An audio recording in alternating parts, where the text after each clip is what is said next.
खतौली की। खतौली उपचुनाव में ट्विस्ट आ गया है। रालोद प्रत्याशी के नामांकन पर शिकायत दर्ज हुई है, जिसमें नामांकन खारिज करने की मांग की गई है। इस पूरे मामले में आज इलेक्शन रिटर्निंग ऑफिसर के यहाँ सुनवाई होनी है। एडवोकेट शिवराज त्यागी ने रालोद प्रत्याशी मदन भैया के नामांकन को खारिज करने की मांग की है। ये बड़ी जानकारी, इस मामले में ट्विस्ट। खतौली उपचुनाव से जुड़ी ये बड़ी और अहम खबर है। रालोद प्रत्याशी के नामांकन पर सुनवाई होनी है और नामांकन रद्द करने की मांग की गई है। इसी मामले में आज होनी है सुनवाई। पश्चिमी यूपी के उस विधानसभा सीट की हम बात करें जहां से कई नए सियासी समीकरण तैयार हो रहे हैं। मुजफ्फरनगर की खतौली सीट पर बुधवार को रालोद प्रत्याशी मदन भैया ने नामांकन किया था, जिनके बाहरी होने और बाहुबली वाली छवि को लेकर भाजपा आक्रामक हो गई है। भाजपा प्रत्याशी राजकुमारी सैनी के नामांकन के बाद भाजपा अब रालोद प्रत्याशी मदन भैया की घेराबंदी करने में लगातार जुटी हुई है। वह एक निर्दलीय प्रत्याशी ने मुकाबले को रोचक बना दिया। ये निर्दलीय प्रत्याशी 2013 के मुजफ्फरनगर दंगे में मारे गए गौरव की मां हैं, जिन्होंने भाजपा के खिलाफ हुंकार भरी है।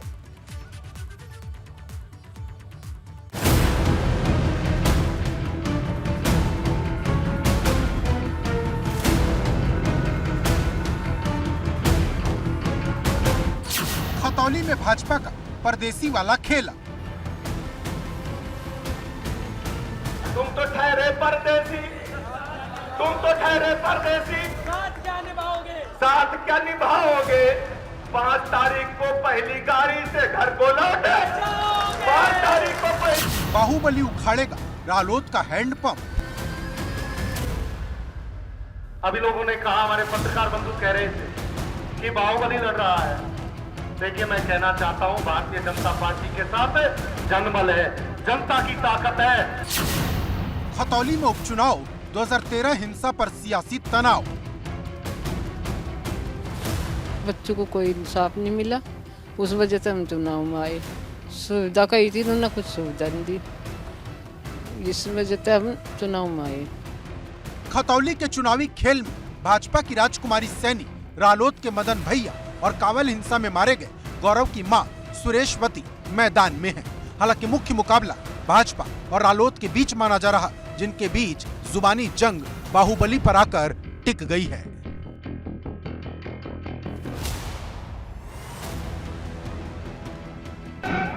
आदरणीय योगी जी और ब्रजेश पाठक जी मिलकर कराने लग रहे। ऑपरेशन तो कर दिया, कीमोथेरेपी ले ली थोड़ी सी, जिस दिन पूरी हो जाएगी सारे नाम हो जाते बिल्कुल। चौधरी चरण सिंह का नाम लेकर राजनीति करते हैं। कभी दागदार उम्मीदवार ने बनाया चौधरी साहब ने, चौधरी चरण सिंह ने। इस उत्तर प्रदेश में सबका नाम लेकर राजनीति करते हैं, हम भी करते हैं। भाजपा ने खतौली में अयोग्य ठहराए गए विक्रम सैनी की पत्नी राजकुमारी सैनी को उम्मीदवार बनाया, जिन्होंने नामांकन दाखिल किया। इस दौरान डिप्टी सीएम ब्रिजेश पाठक, केंद्रीय मंत्री संजीव बालियान, मंत्री सोमेंद्र तोमर समेत तमाम विधायक और नेता मौजूद रहे। भाजपा ने खतौली के रण में रालोद प्रत्याशी मदन भैया के बाहरी होने के मुद्दे को हवा में तान दिया है। खतौली विधानसभा के उपचुनाव में भारतीय जनता पार्टी ऐतिहासिक वोटों से चुनाव जीतेगी। हमारे लिए बहुत महत्वपूर्ण चुनाव है और आप देखेंगे खतौली की जनता ने मन बना लिया है और बहन राजकुमारी सैनी के समर्थन में लाखों लोग सड़क पर निकल करके नामांकन में आए हैं। मैं कह सकता हूं यहाँ ऐतिहासिक वोटों से चुनाव जीतेंगे और मैं स्वयं क्लोज मॉनिटरिंग कर रहा हूं और यहाँ रह करके प्रचार कर रहा हूं। मैं कह सकता हूं 17 हो 22 हो, क्षेत्र की जनता का आशीर्वाद भारतीय जनता पार्टी के साथ रहा और भारतीय जनता पार्टी का कार्यकर्ता सिर्फ चुनाव में नहीं, भारतीय जनता पार्टी का कार्यकर्ता हमेशा लोगों के बीच में रहकर काम करता है। मैं पूर्ण विश्वास से कह सकता हूं कि माननीय मुख्यमंत्री जी के द्वारा किए गए कार्य, हमारे संगठन के द्वारा जिस तरह के सेवा कार्य किए जा रहे हैं, पूर्ण विश्वास है कि 17 और 22 फिर से हम लोग रिपीट करेंगे और ऐतिहासिक जीत दर्ज करेंगे। खतौली उपचुनाव भाजपा के लिए साख का सवाल है, इसलिए भाजपा कोई कसर नहीं छोड़ना चाहती। भाजपा ने पूरी ताकत झोंक दी है, लेकिन भाजपा के लिए 2013 में कांवल कांड में मारे गए गौरव की मां ने निर्दलीय प्रत्याशी के रूप में उतरकर मुश्किल खड़ी कर दी है। आरोप है कि मुजफ्फरनगर हिंसा के आसरे भाजपा 2013 से अब तक भावनाओं पर सवार सियासत को साधती रही, लेकिन पीड़ितों के लिए कुछ नहीं किया। बच्चों को कोई इंसाफ नहीं मिला, उस वजह से हम चुनाव में आए। सुविधा कही थी, उन्होंने कुछ सुविधा नहीं दी, इस वजह से हम चुनाव में आए। खुद ही मन में आया, जब कोई हमारे पास आता नहीं, कुछ नहीं, तो बस खुद ही मन में आ गया। कोई भी नहीं आता, कोई नेता कोई भी नहीं आता हमारे पास। एक उसमें तो जा पुण्यतिथि में वो नहीं आते कोई भी।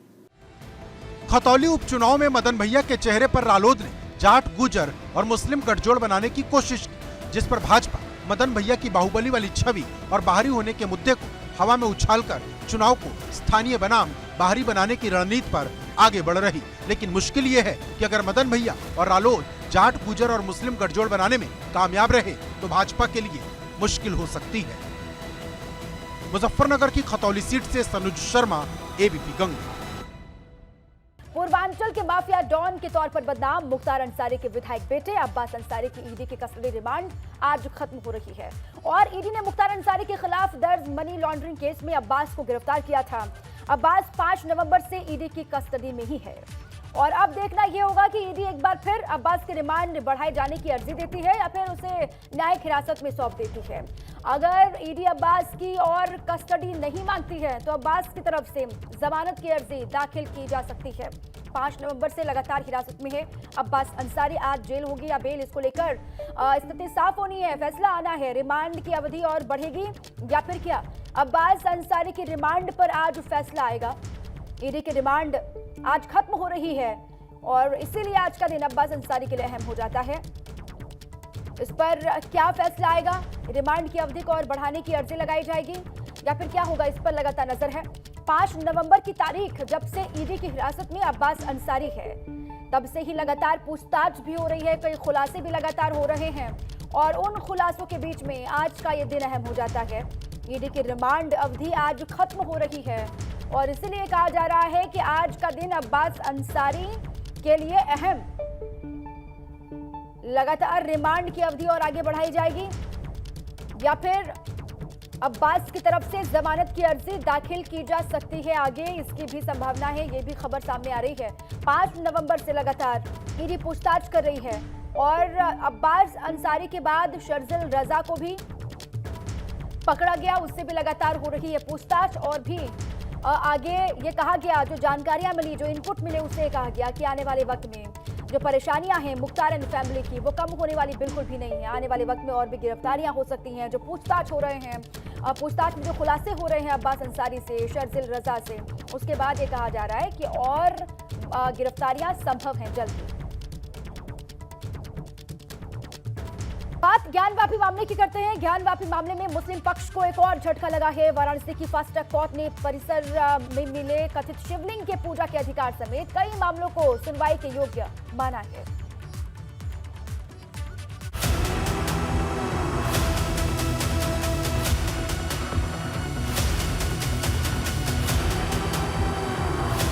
ज्ञानवापी केस में वाराणसी कोर्ट से मुस्लिम पक्ष को एक और झटका लगा है। कोर्ट ने माना है कि पोषणीयता का मामला सुनवाई योग्य है, यानी अब इस मामले में भी सुनवाई होगी और भविष्य में कोई नतीजा निकलेगा। देखिए, आज जो है मुकदमा चलने का मार्ग प्रशस्त हो गया, मतलब मुकदमा चलेगा। मतलब ये जो उनका मांग था कि पूजा स्थल विधेयक 91 जो पास हुआ है, भारतीय संविधान ने, भारतीय संसद ने जो पारित किया है, उसके लाइट में ये मुकदमा मेंटेनेबल नहीं है, ये बार करता है। तो ऑनरेबल कोर्ट ने इस बिंदु पे इस चीज़ को खारिज कर दिया और कहा है कि ये जो मुकदमा है सुनवाई योग्य है। आपका Order 7 Rule 11 यानी मेंटेनेबिलिटी की जो एप्लीकेशन है उसको, उसमें कोई आधार नहीं है, ये मुकदमा प्रोसीड करेगा। तो जो मुकदमे के अगले स्टेप्स होते हैं, इशू बनेगा, तनकीद बनेगा, वाद बिंदु बनेगा, बहस होगी। इस मामले की सुनवाई बीते 14 नवंबर को सिविल जज सीनियर डिवीजन महेंद्र कुमार पांडे की अदालत ने की थी। तब फैसले को सुरक्षित रख लिया गया था और अब जब फैसला आया तो मुस्लिम पक्ष को चुप गया। एक एक्ट आया था 1991 का special places of special worship act 1991, जो विशेष उपासना स्थल अधिनियम के नाम से भी जाना जाता है हिंदी में, जिसके तहत 1945 को जो उपासना स्थल जिस सूरत में है वैसा ही रहेगा, उसके नेचर को चेंज नहीं किया जाएगा, बदला नहीं जाएगा। और वो एक मस्जिद है, मस्जिद के रूप में इस्तेमाल होती चली आ रही है, जो पिछले 600 वर्षों से इस्तेमाल होती है। ये हिंदू पक्ष भी मानता है, ये सारे लोग मानते हैं। तो जो इस्तेमाल होती चली जा रही है उसको चेंज करने की बात है, इसलिए उस एक्ट से ये बाढ़ था, इसीलिए दरखास्त दी गई। दरअसल मुस्लिम पक्ष की तरफ से जोर देकर कहा गया था कि ज्ञानवापी मामले में हिंदू पक्ष की याचिका पर सुनवाई नहीं होनी चाहिए, लेकिन कोर्ट ने साफ कर दिया है कि इस याचिका पर सुनवाई संभव है। इसी वजह से मुस्लिम पक्ष की याचिका को खारिज किया गया है। मेंटेनेबिलिटी के इशू पर जो है हम लोग के मुकदमा को पोषणीय मान लिया गया है। मुकदमे में फर्दर सुनवाई 2 दिसंबर की तय की गई है। आगे रिटर्न स्टेटमेंट और फ्रेमिंग ऑफ इशू के लिए मामला है। और साथ ही साथ एक इंपॉर्टेंट विषय, तुरंत पूजा की जो मांग ऑर्डर 39 के तहत हमने इंजंक्शन एप्लीकेशन फाइल किया है, उस पर सुनवाई अब होगी। अब ये मुकदमा जो है, ये असली रूप में एक मुकदमा जो है ज्ञानवापी प्रकरण में सामने आया है। इस फैसले पर सबकी नजर थी और कोर्ट ने जैसे ही किरण सिंह बिसेन की याचिका को सुनवाई योग्य माना, हिंदू पक्ष में खुशी की लहर दौड़ गई। अब सुनवाई की अगली तारीख 2 दिसंबर तय है और देखना ये होगा कि हिंदू पक्ष किस तैयारी के साथ कोर्ट में आता है। दरअसल सुनवाई के दौरान हिंदू पक्ष की तरफ से 4 प्रमुख मांगे रखी गई थी। इसमें भगवान आदि विश्वेश्वर शंभु विराजमान की नियमित पूजा प्रारंभ करना, संपूर्ण ज्ञानवापी परिसर में मुसलमानों का प्रवेश प्रतिबंधित करना, संपूर्ण ज्ञानवापी परिसर हिंदुओं को देना और मंदिर के ऊपर बने विवादित ढांचे को हटाने की मांग की गई थी। अब इन मांगों को माना जाता है या नहीं, ये आने वाले दिनों में सुनवाई के बाद साफ होगा। लेकिन हिंदू पक्ष के लिए राहत की बात यह है कि कोर्ट इस मामले में अब सुनवाई करने जा रहा है। मुस्लिम पक्ष चाहता था कि सुनवाई ना हो, लेकिन उसकी मांग को खारिज कर दिया गया है। वैसे एक तरफ वाराणसी के फास्ट ट्रैक कोर्ट में सुनवाई होगी, तो दूसरी तरफ अगले साल जनवरी में सुप्रीम कोर्ट में प्लेसेस ऑफ वर्शिप एक्ट को लेकर अहम सुनवाई होनी है। एबीपी गंगा के लिए वाराणसी से नीतीश पांडे की रिपोर्ट। बड़ी खबर है, बीजेपी के स्टार प्रचारक यूपी के मुख्यमंत्री योगी आदित्यनाथ आज से गुजरात में ताबड़तोड़ जनसभा की शुरुआत करने वाले हैं। वो चुनाव प्रचार की शुरुआत मोरबी से करने जा रहे हैं, जहां पिछले दिनों पुल टूटने से हुए हादसे में 135 लोगों की जान चली गई थी। सीएम योगी आज मोरबी, भरूच, सूरत जिले में चुनाव प्रचार करते हुए देखे जाएंगे। सीएम भी आज गुजरात में चुनाव प्रचार के लिए पूरी ताकत लगाते हुए नजर आने वाले हैं। आज से वो शुरुआत कर रहे हैं, मोरबी से इसकी शुरुआत होगी और सीएम योगी की मौजूदगी गुजरात में रहने वाली है। कई रैलीज वहां पर होनी है, कई रैलियां हैं, कई जनसभाओं को संबोधित करते हुए नजर आएंगे। उत्तर प्रदेश के मुख्यमंत्री योगी आदित्यनाथ, मोरबी से ही इसकी शुरुआत होनी है आज के दिन।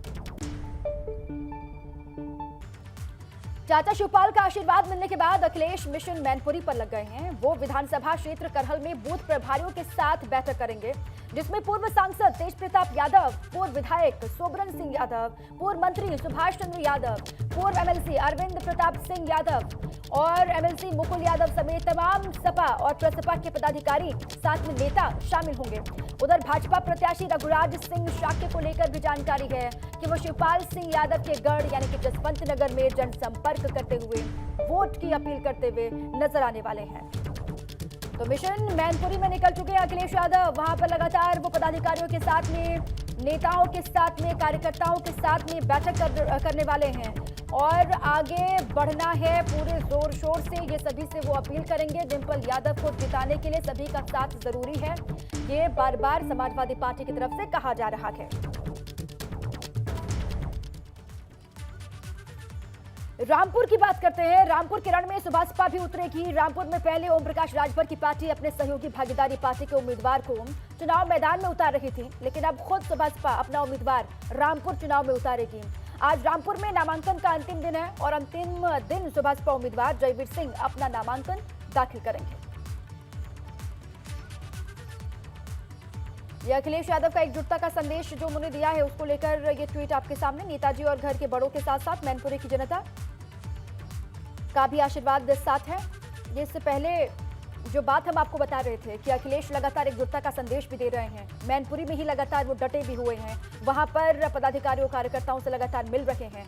अखिलेश यादव ने सभी से आशीर्वाद वो दें, अपना प्यार दें, इसकी अपील की है। नेताजी और घर के बड़ों के साथ साथ मैनपुरी की जनता का आशीर्वाद भी साथ है, ये उन्होंने कहा।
लेकिन गुरुवार की सुबह समाजवादी सियासत के फलक पर एक नया संदेश लेकर आई। वो संदेश जिसका इंतजार समाजवाद के समर्थकों को लंबे वक्त से था।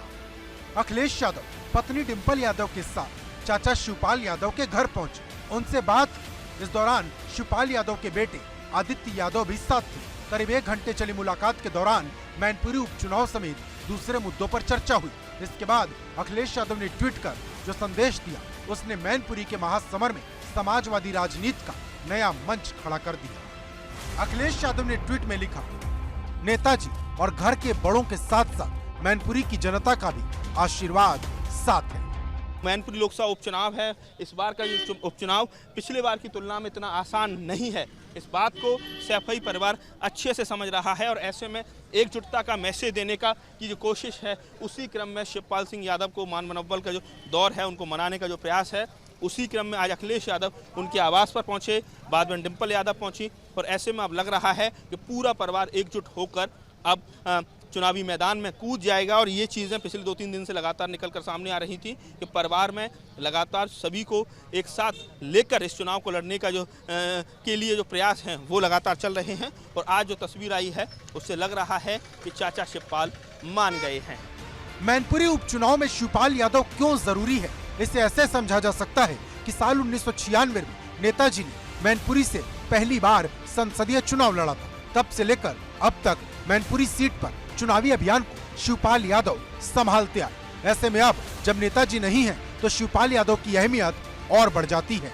अखिलेश यादव और डिंपल यादव से मुलाकात के बाद शिवपाल यादव ने साफ कर दिया कि वो अब तक जो भूमिका निभाते आए हैं आगे भी उसे ही निभाएंगे। शिवपाल यादव ने मुलाकात की तस्वीरों को ट्वीट कर लिखा, जिस बाग को सींचा हो खुद नेताजी ने, उस बाग को अब हम सींचेंगे अपने खून पसीने से। मतलब साफ है कि मैनपुरी उपचुनाव में शिवपाल यादव बहू डिंपल यादव के लिए सभी मतभेदों को भुलाकर सक्रिय भूमिका निभाएंगे। इसके लिए उन्होंने पार्टी के कार्यकर्ताओं और समर्थकों को भी निर्देश जारी कर दिए हैं। ने सभी बूथ प्रभारियों को गांव से मीटिंग, जो लोग जुड़े हुए हैं पार्टी, तो उन्हें बुलवाया और डिंपल भाभी के लिए आशीर्वाद दिया। डिंपल भाभी को तो क्या कार्यकर्ताओं को मीटिंग ली और बताया भारी मात्रा में जिताएं। हम लोग जनता के बीच इसलिए जाएंगे कि भारतीय जनता पार्टी भाजपा को कोई भी किसानों के लिए, मजदूरों के लिए कोई काम नहीं किया है। खाद पड़ती है, लाइन में लगना पड़ता है। अभी कुछ नोटबंदी पे किसानों के मुद्दों को लेकर आप जा रहे हैं। जी। शिवपाल जी ने क्या मंत्र दिया, ये बताइए। नहीं, चाचा का पूरा आशीर्वाद है, सहयोग है और चाचा ने कहा है भारी बहुमत से डिंपल यादव जी को भारी बहुमत से जिताना है। अखिलेश यादव और शिवपाल यादव के बीच हुई मुलाकात और इस मुलाकात से निकले संदेश ने मैनपुरी के महासमर में समाजवादी पार्टी के लिए अलग तरह का माहौल बना दिया है, कार्यकर्ताओं को जोश से भर दिया है। उन्होंने कहा डिंपल यादव जी को विजयी बनाएं, बढ़िया वोटों से, कम 1.5 लाख वोटों से अब की बार विजयी बनाएं। 94,000 वोटों से जीते थे। हाँ, अब की बार 1.5 लाख वोटों से लगभग बोला उन्होंने। लगभग नहीं, उन्होंने नहीं बोला, मैं बोल रहा हूँ। बीजेपी साफ, बिल्कुल साफ, मैनपुरी से बिल्कुल साफ और आगामी 24 के चुनाव में पूरे प्रदेश से साफ। चाचा जी ने वही मंत्र दिए हैं। आप कैसे अलग अलग ब्लॉक के लोगों को बुलाया है, उन्हें समझाया है कैसे क्या आपको रणनीति बनाने है आगे चुनाव के लिए। माना जा रहा है कि शिवपाल यादव बहू डिंपल यादव के पक्ष में प्रचार के लिए जल्द ही मैनपुरी के रण में उतरने वाले हैं। इस बीच धर्मेंद्र यादव और परिवार के बाकी सदस्यों ने मैनपुरी में मोर्चा संभाल लिया है। ये चुनाव नेताजी को श्रद्धांजलि का चुनाव है और इसमें निर्वाचन मंडल में मैनपुरी के लोग हैं जिन्होंने हमेशा नेताजी का सम्मान बढ़ाया है और फिर बढ़ाएंगे। बिल्कुल, मैंने तो पहले भी कहा था कि पूरा परिवार एक है, चाचा जी का पूरा आशीर्वाद रहेगा। मैंने पहले भी कहा था आप लोगों से, आप ही लोग उन चीज़ों को लेके जाने कहाँ तक ले जाना चाहते थे, लेकिन चाचा जी का भी कल बयान आ चुका है, उनकी भी अपील आ चुकी है। तो अब कोई किसी तरह का मैं नहीं समझता कोई शंका किसी को रहनी चाहिए। समाजवादी पार्टी के नेता और कार्यकर्ता घर घर पहुंच रहे तो भाजपा के प्रत्याशी रघुराज शाक्य भी गली गली वोट मांग रहे, लेकिन समाजवादी पार्टी के पक्ष में शिवपाल यादव की एंट्री मैनपुरी में कमल खिलाने का ख्वाब देख रही भाजपा के लिए मुश्किल पैदा कर सकती है। हालांकि भाजपा ऐसा नहीं मानती। चाणक्य जी ने बहुत साल पहले ये कहा था कि यदि कोई राजा बहुत लोकप्रिय होगा तो उसके खिलाफ दुश्मन का दुश्मन हमारे दोस्त के सिद्धांत पर दुर्लभ संधियां हुआ करेंगी। यह चचा भतीजे की ऐसे ही दुर्लभ संधि है। 2017 के से अगर किसी देश के राजनीतिज्ञ ने खोया है तो उनका नाम शिवपाल यादव है। तो अब क्या है, मुझे कोई और नहीं, तुझे कोई छोड़ नहीं, इस बात पर है। अब विरासत नहीं करेंगी सियासत के फैसले, अब उड़ाने तय करेंगी आसमान किसका होगा। परिवार के लोग भी ये लगातार मान रहे थे कि बिना शिवपाल के इस लड़ाई को जीत पाना समाजवादी पार्टी के लिए इतना आसान नहीं है। वहीं लगातार फील्ड में भी जो फीडबैक मिल रहे थे, उसके बाद अखिलेश यादव को अपने कदम पीछे खींचने पड़े और वो शिवपाल सिंह यादव के घर जा पहुँचे। शिवपाल सिंह यादव के मान मनोबल के इस दौर में ये तस्वीर सामने निकल कर आई है। करीब 1 घंटे की मीटिंग हुई है, जिसमें बहू डिम्पल यादव को पूरा समर्थन देने का शिवपाल सिंह यादव ने वादा किया है और जो कार्यकर्ताओं के साथ उनकी मीटिंग हो रही है उसमें भी वो कह रहे हैं कि इस इलेक्शन को हर हाल में डिम्पल यादव को जितवाना है।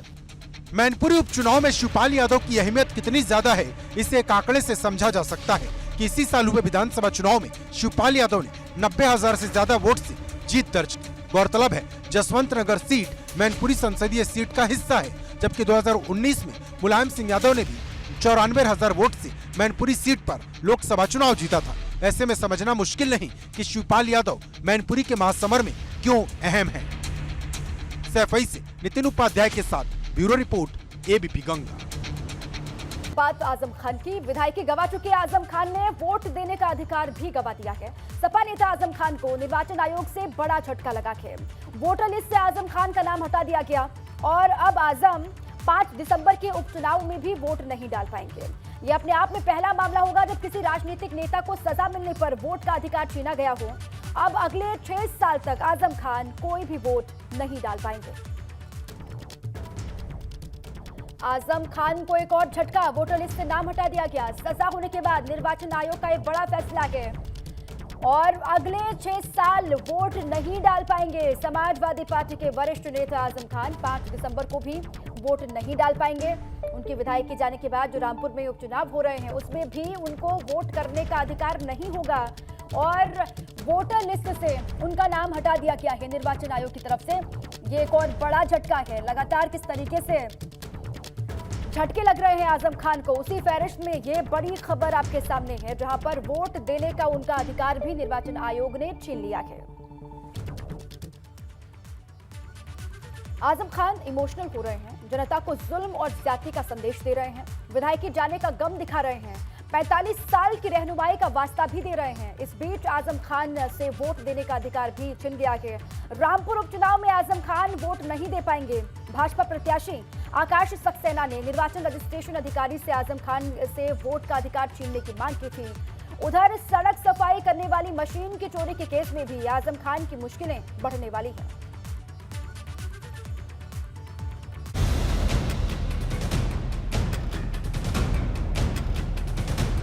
रामपुर उपचुनाव में वोट नहीं दे पाएंगे आजम।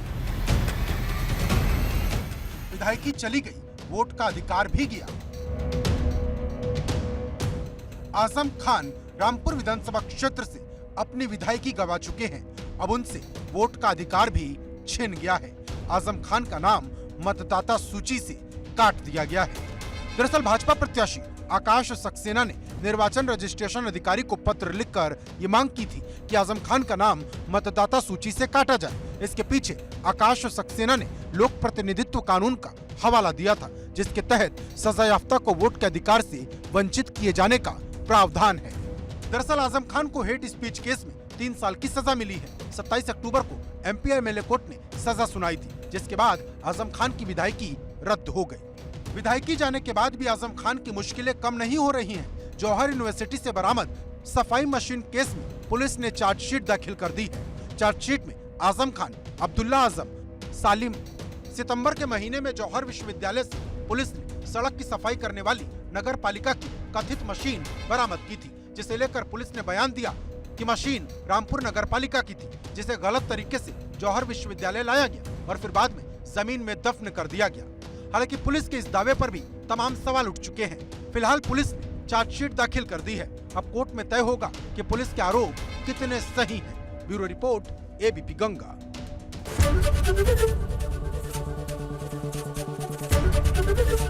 एबीपी गंगा, खबर आपकी, जुबान आपकी।